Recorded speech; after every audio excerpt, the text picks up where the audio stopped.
Hey man, Hebron Ben Bilal come back at you with another edition of this Boomer's Logic, man. I just wanted to make another installment, man, and kind of touch bases with y'all about some stuff that's going on, man. Been keeping track of, been following a little bit in the news.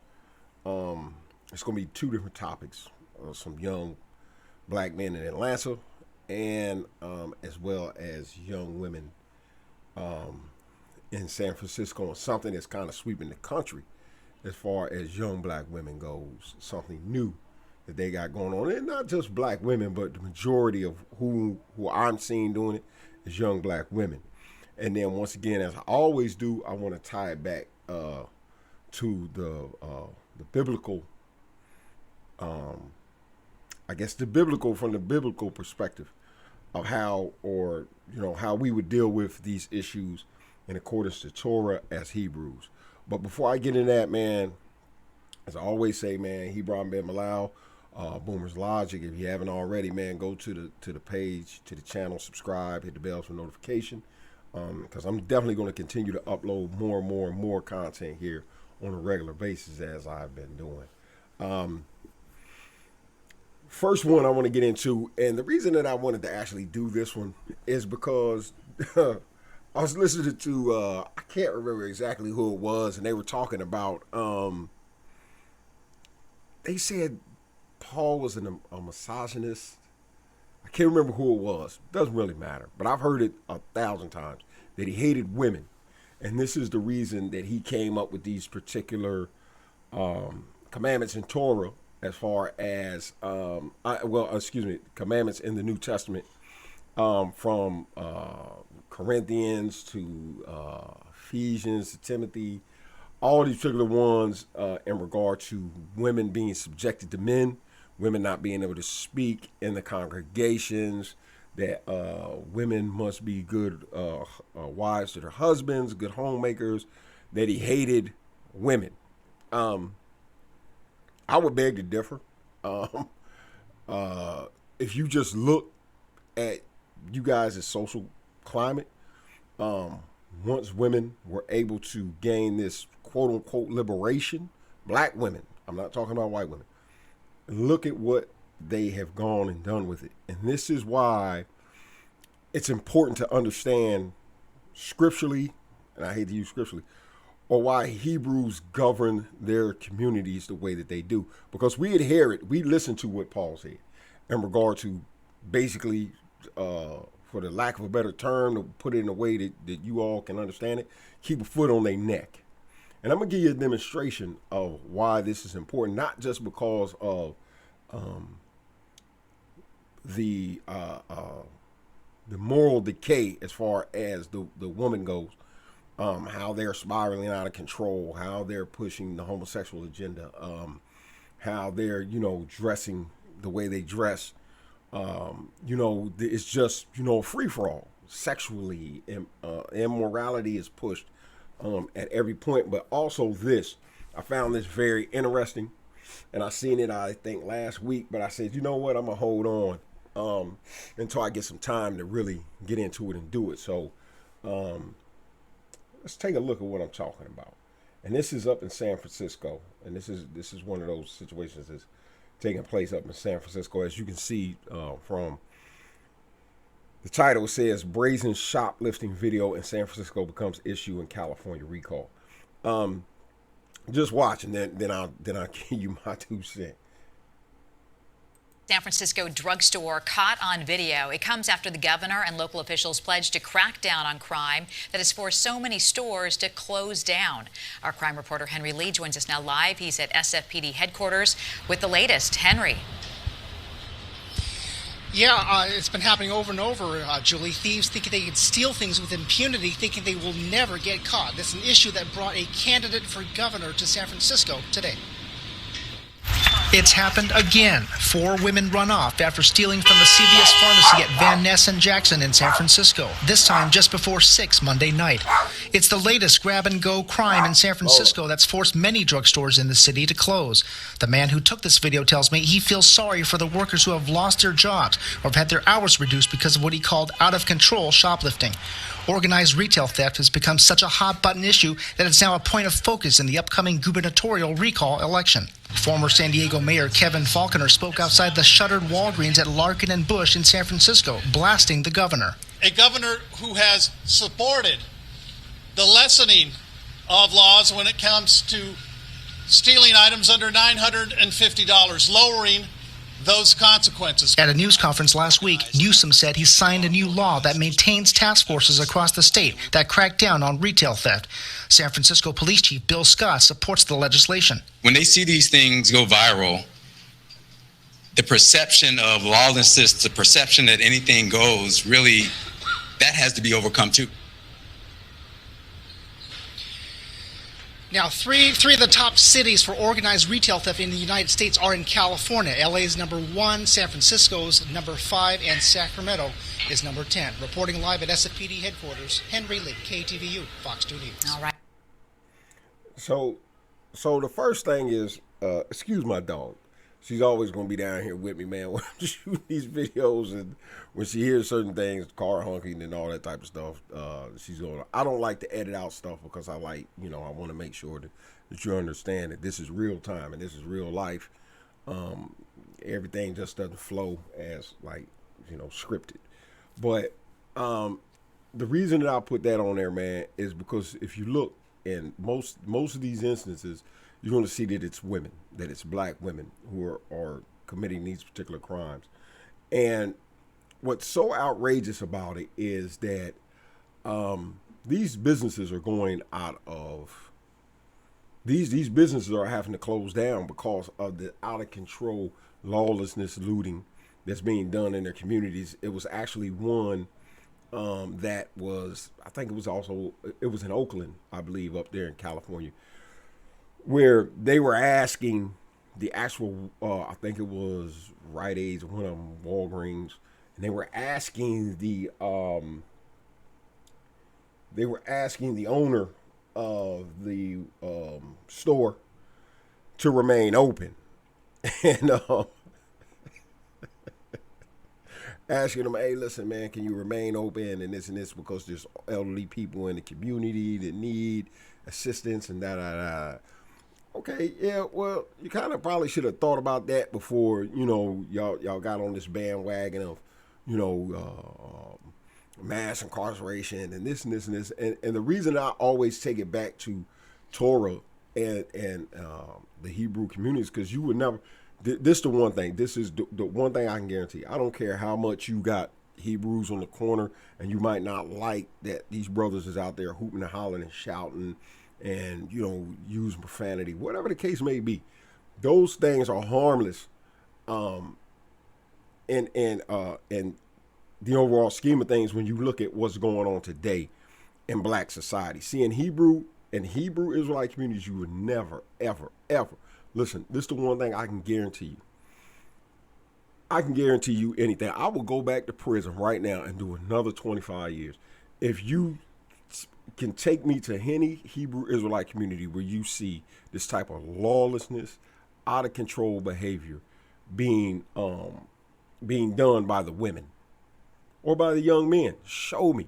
Outside of them being on the street corners, you'll never see, I don't think you'll ever see any Hebraists out there, because the brothers don't let them out there like that.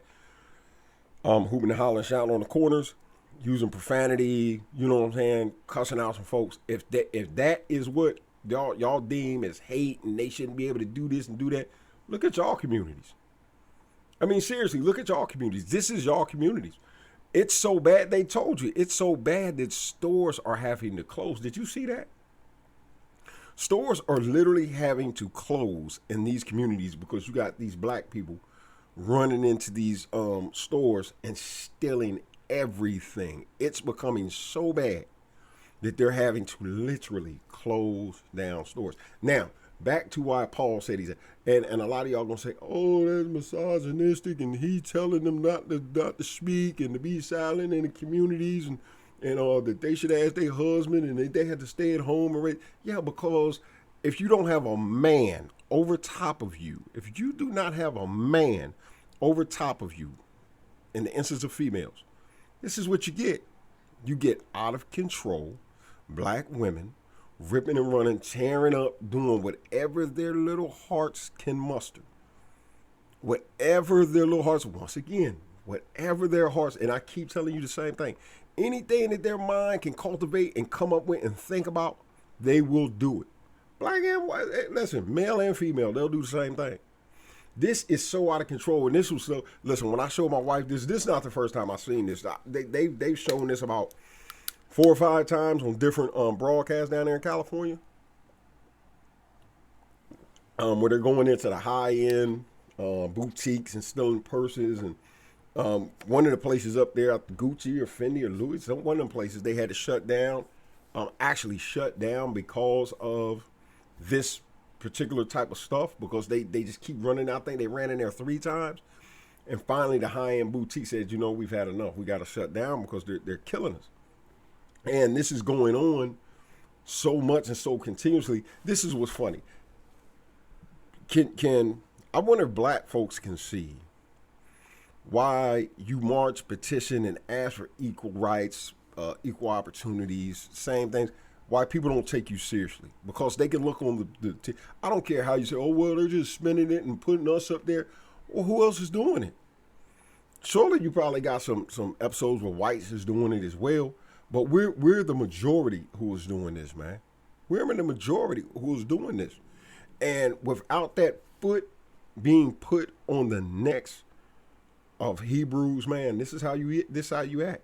So when Paul talks about this stern position that men need to take over the women in their community and the women in their households, it's not because he was misogynistic and he hated women, but he understood that left unchecked, this is the spiral, the downward spiral that will happen. Once you say, oh yeah, sister, you in the front, strong, liberated black sister, this is what you're going to get. And she's going to raise her children to emulate and mimic that behavior. Let's get to the next video, and I'm going to show you an example of that.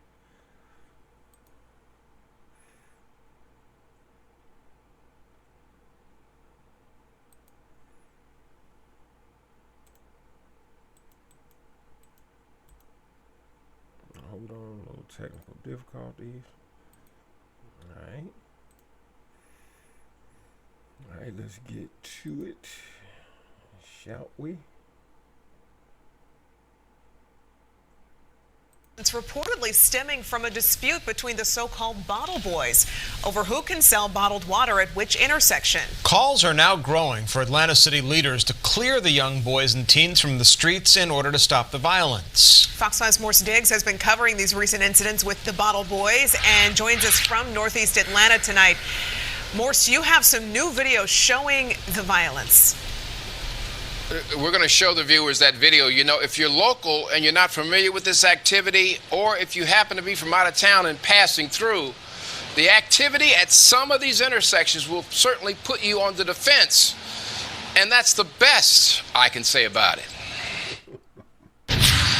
Tuesday afternoon in the Lenox Road area of Buckhead, there was the crackle of gunfire. Youngsters who try to sell water to motorists evidently got into an argument. According to bystanders and law enforcement sources, none of those bullets hit a target. This is not okay. Also this week, a bystander shared video of a different intersection swarmed by the bottle boys. And when motorists did not roll down their windows to offer cash, some of the youngsters threw their plastic bottles. It's terrible.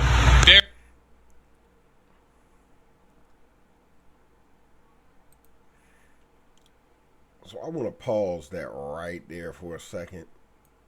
And so this is their reaction to people who go by and don't buy water from them.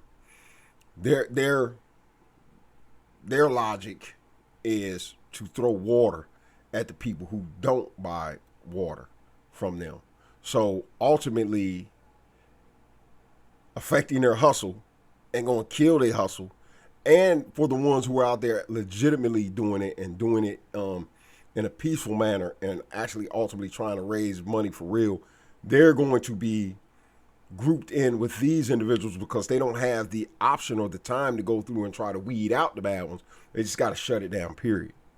So I'm not really even, I'm going to finish the video, but my purpose for showing that is because the cultivation of the young mind. I just showed you how when black women who do not have that dominant male over them, how they spiral out of control. We've already seen countless videos I didn't have to show of the immorality, the rate of immorality in black communities as far as the black woman goes, the loss of value, morality, ethics, self-worth, value, that craving for attention on Instagram, YouTube, and doing anything to get it.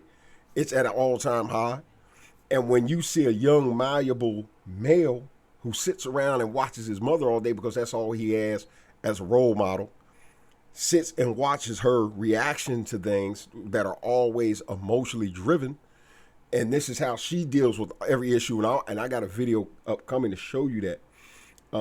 Show you the lack of conflict resolution that black women possess, and we'll get to that a couple days down the line. But this is an example of what you get when you have women, black women. I can't talk about white women. Black women who raise young black men. They address things emotionally.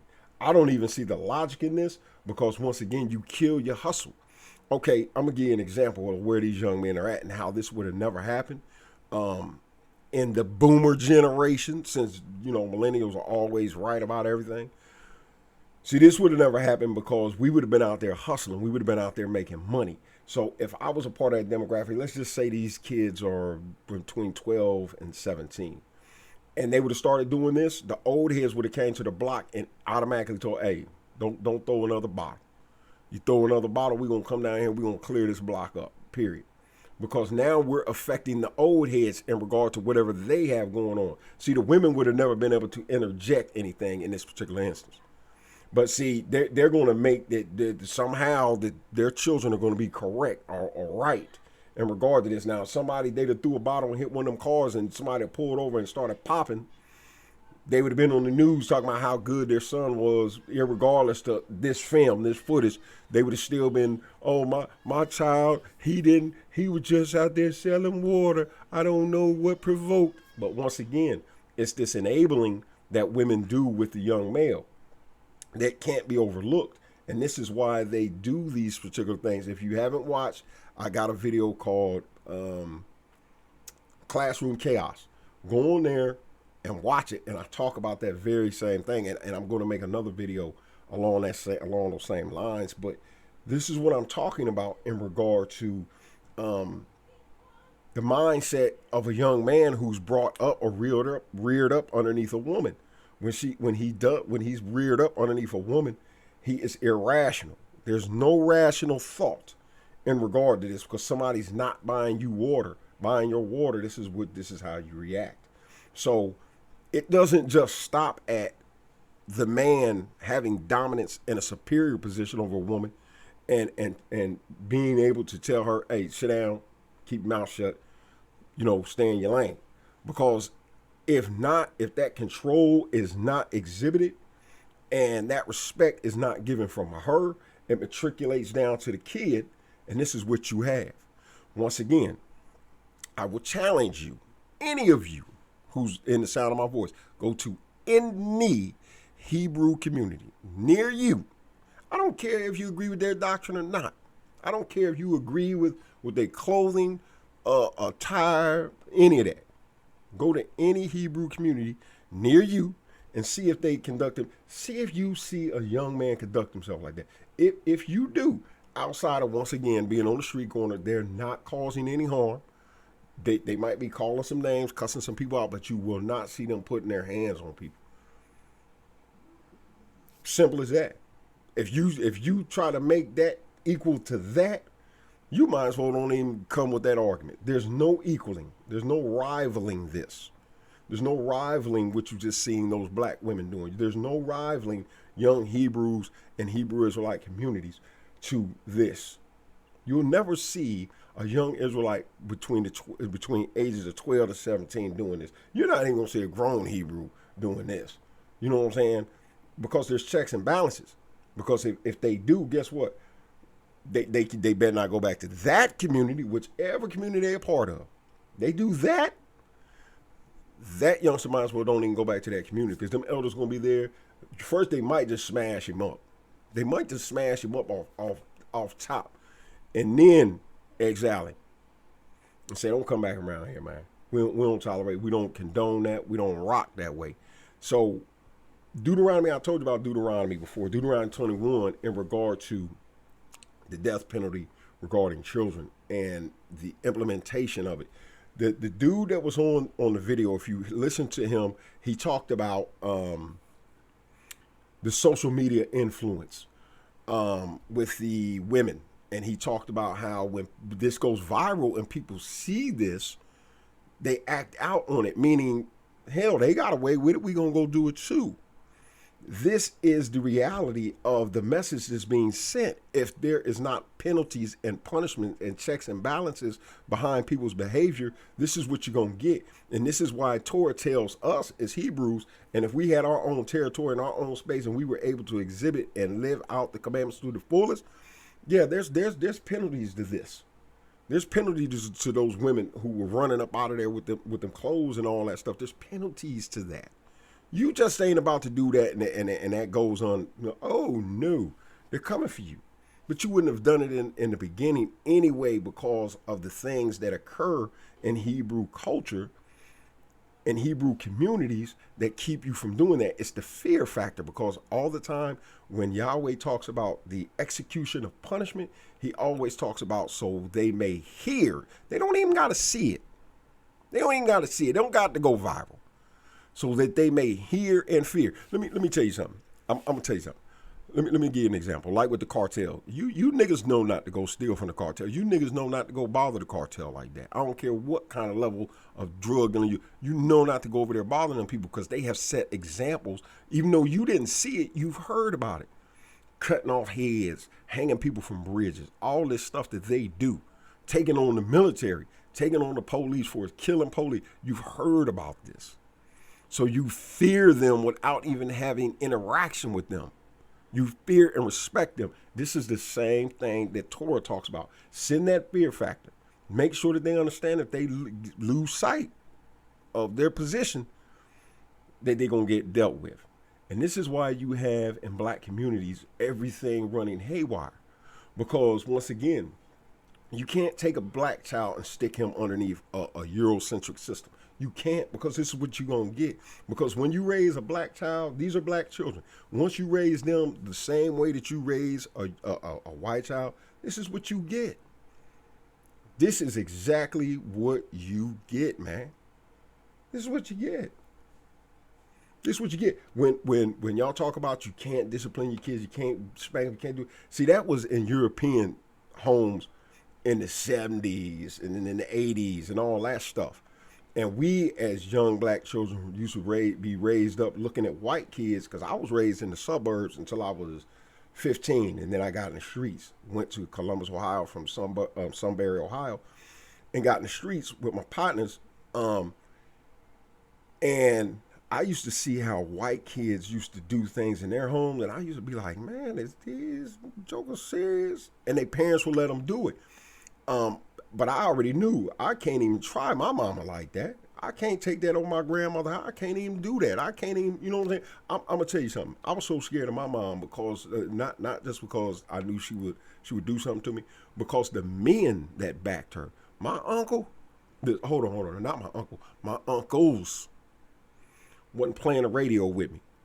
Wasn't playing. Let my mom call my uncles, mostly my Uncle Lon, and say, you know, he tried to put his hands on me.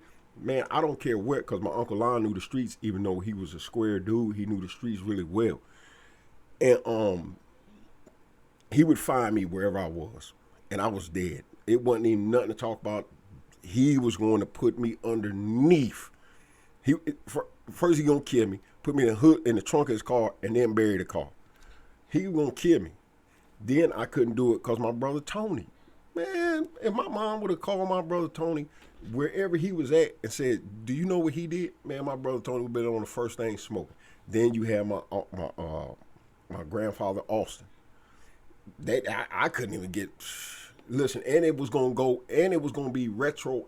It was gonna be retroactive. It was gonna keep going back because dig this. First, my grandfather was gonna get to me because he would have been the quickest there, and he would have probably been somewhere in the area, somewhere around where my mom stayed, because his boat was at my mom's house. So he would have got there first. So he would have beat me half to death. Then, when I'd have probably went into the city, my uncle would have caught me on the slide. He would have knew I was in the city, and he would have caught me at the store or something and kicked me all the way through the window of the store, and then drug me out and beat me to death, beat me half to death, because my brother Tony was flying at every man in that house and in my family would have got in on that. I'm telling you now. So this is the thing. This type of behavior and conduct, no. And this is why I say you can't raise a black male underneath a Eurocentric system, because this is what you're going to get. They're incorrigible. They're incorrigible. Let's finish looking at the video, and then I'm going to wrap this one up.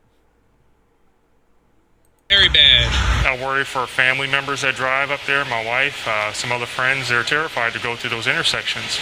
So knowing that they have weapons on them. Buckhead homeowner Chris Rich says what started as an effort by motorists to help children who have good intentions is being ruined by what he calls, quote, some bad apples. Police last week took a gun off a 14-year-old. If the city allows the unpermitted bottle boy business to continue, Rich says it's not going to end well. Whether or not it's getting worse or not, no, I do think that it's a continuation of behavior. The Atlanta City Council president has conducted a personal investigation checking on the boys' activities at various intersections. I asked Felicia Moore if things had gotten worse. If I found a corner that had 2 to 4 kids on it, they were respectful. They, held up their water. If you said yes, they would come to you. If you shook your head no, they just kept going. But that I saw videos where there are 10 or more kids, then they tend to be more aggressive. And I think that's because they're all competing for the same dollars. They're swooping and swarming around cars.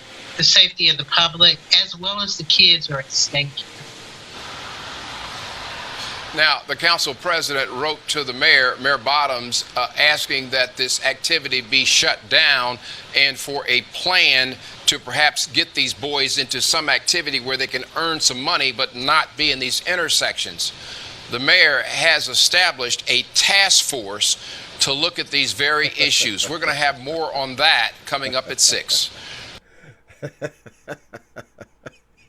A task force?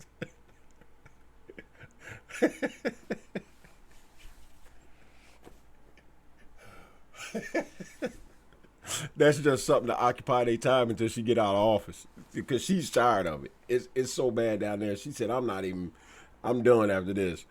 It's because, number one, Atlanta's chocolate city. And then number two, y'all always come up with these solutions. I love your solutions, generation to generation. It was like when I was younger.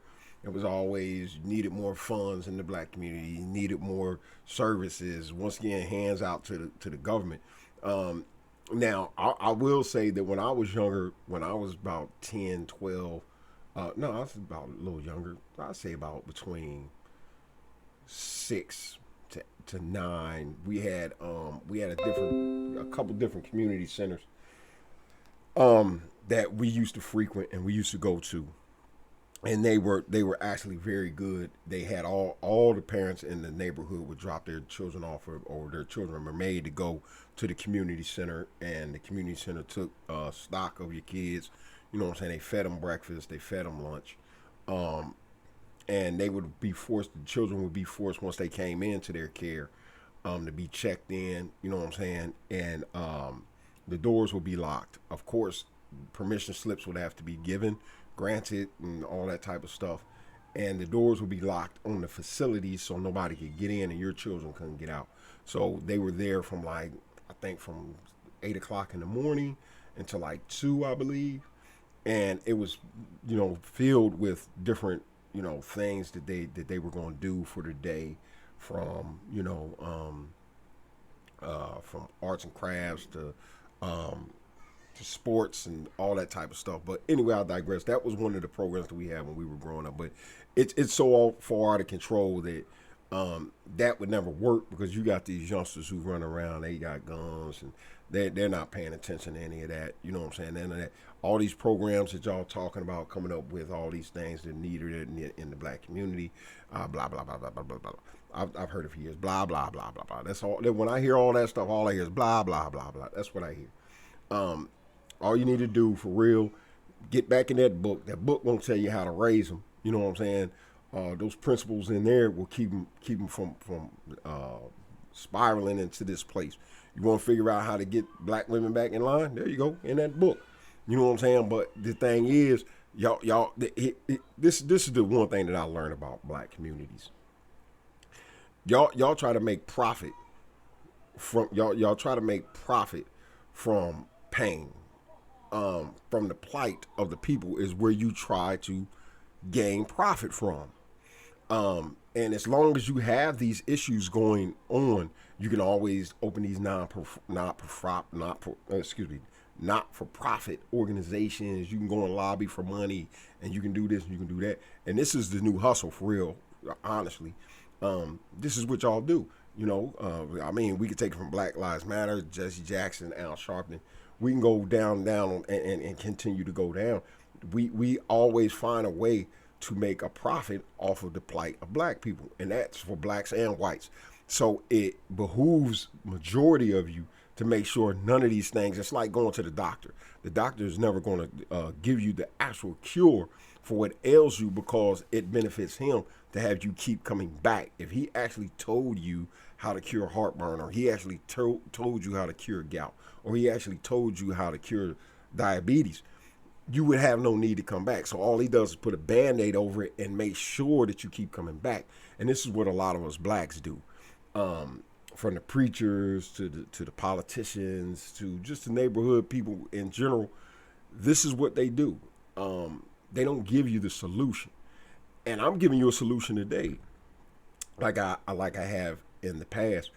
I already said we're getting land, and we're getting away from all of this. But if you want a solution, all you need to do is look to the Israelite communities. Once again, you might not agree with them being on the corners, hooping and hollering, and that's not all. But you might not agree with that. But look beyond that and look in their community and see the structure and order and peace that they have inside of there. You have no unruly children. You will never catch I'm telling you right now, show me one Hebrew Israelite kid that's on the corner right now doing that. Oh yeah, hey, listen, man. All you gotta do is show me a pack of Hebrew Israelite kids, one or a pack that's on the corners doing this type of foolishness, man. And then going back to the community and not being, dealt with in the community. Show me one Hebrew Israelite female who's on social media, who's running in these stores stealing, who's doing all. Show me one. Show me one that's on Instagram and posing half naked doing this. Show me one, man. That's all you gotta do. You looking for solutions? It's right in front of your face. You don't want the solutions. You don't want the solutions. Once again, I told my nephew this before, and Uncle, I don't agree with you. Y'all just want stuff to cry about. That's all y'all want, because if you really wanted the solutions to your problems, there is a definite, and I ain't gonna say wait on the Lord or look to God. No. There's a structure right here in this book. And all you got to do is look to the Hebrews and say, hey, man, how y'all keep peace and order in your communities like that? Why y'all ain't got this chaos? Because what it is just too much peace and order and structure. See, what it is with y'all is y'all want to have the best of the world, and you want to have the best of order and structure. See, you want to live an immoral lifestyle without the consequences. You want to have a single black woman. You want to be this single black liberated woman, but not have the issues that are tied in with that. You want the best of that with no consequences. You want to be able to go out and have a body count of 20, 30, 40, 50 and have sex with as many of them and not have the consequences that a man doesn't want you. And I'm not going to fall down that rabbit hole, but you want to live immoral, men and women. You want to live this lifestyle and not have consequences that come with your actions, but that's an impossibility. So if you truly want that peace, if you don't want to see this when you're driving down your streets, go to the Israelites. All you got to do is ask them. They'll tell you, because we don't play the radio. We ain't going to let her get too loud. Nah, she shouldn't be talking like that. And we tell her in a heartbeat, hey, you don't sit your butt down somewhere and be quiet now, like now. And guess what? He ain't got to really say too much. Once he said, the other sisters is going to hear and say, let her say one more thing. Let her say one more thing. Because they love the peace. They love the tranquility. They love being protected and feeling safe. So the sisters deal with the sisters. And this is what this book tells you. That the older women must deal with the younger women. That they must teach them. They must educate them. They got to get them in line. That's not the man's job. The man's job is to make sure that he checks and balances with the men, provide and safeguard. When it comes to them women, they fall in line in accordance to the pecking order that governs them. The elder women tell them how to act and behave and conduct themselves. As soon as they break that order, that's when the man come in and say, hey, hell wrong with you? You don't get somewhere and act like you got some sense now, like ASAP. And this is why y'all have lost control. Because you don't want to hear this. See, it's easier to just kick back and say, well, see, and start a podcast and say, well, see, here's the issues. We don't have enough funding in our communities. And if the white man gave more of it, and if we had more schools and allocated more funds, did you not hear the thing I read about Abraham Lincoln? Maybe you didn't hear that. They don't want you to be equal with them socially, economically. They don't want you to have the same footing. So this is what they love. They love to see your kids on the corner looking like a bunch of monkeys throwing water at them. That's what they love. Lock more of you niggas up. That's what they love. So at the end of the day, the answers is right in front of your face. You don't want them because then it will keep you from living in that pool of debauchery that you love to wake up to and fall asleep to. If you wanted peace, it's right there. Once again, go to your local Hebrew community. You ain't even got, listen, you don't even got to say, you don't even got to tell them like, look, we want to join your community. All you got to do is ask them, hey, listen, how do y'all keep peace and order here the way y'all do?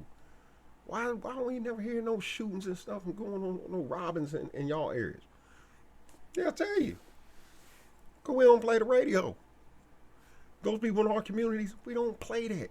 Listen, those brothers that wear them purples, that purple, I don't care how you feel about them. IUIC, I don't care how you feel about them. Hebrew or not. Them brothers don't play the radio. Not with their women, not with their children, and not with the brothers. There's checks and balances. But see, and once again, this is y'all lot. Because the men are spineless. They don't want to tell the women to sit down and shut the hell up. They ain't going to do that. The men backs is made, spines made of jelly, where the women's voices are louder than theirs. And then they allow the government to tell them, hey, shh, dude, you better not talk to her too rough like that. Man, listen, if you really wanted liberation and them women don't want to shut up, tell them to get the hell away from you. Go over there. We don't want to deal with you. Go over there. Get them the hell away from you. Don't keep going back and forth on podcasts with them. What are you doing that for? It doesn't make sense. Well, this is how y'all need to act. No, I'll tell you what you do. Separate from them. Go get your own. Start to build your own. Start to cultivate. Because the white man ain't going to look at you differently. Look at you on corners down there throwing water like monkeys. He ain't going to look at you different. He not going to respect you. Start your own. Develop your own. And if them black women don't want to act like they got sense, trust me, there are those out there who will. Go get them. You ain't got to argue back and forth with these crazy jokers running in stores. You ain't got to do it. Go get the ones who want to act like they have some sense, want something in the long term, and want something for themselves. Instead of sitting here going back and forth. But I'll spend enough time talking about this. I digress, man. Hebron Ben Bilal, man. Once again, man, this is Boomer's logic. And this is Boomer's logic. This is how us boomers see this. Y'all can't figure it out because you don't want to come and ask boomers. This is your lot, man. Ebron Ben Bilal, man. Come back at you another edition of this Boomers Logic. Like and subscribe. For you boomers, I just dropped some more knowledge on you, even though you already knew this. For you millennials, since clearly y'all don't know, because this is what you got. Hey, man. Had to give you some more information, some more news, because you don't have a thought in your head, man. Love y'all, man, and I'll see y'all on the next one, man.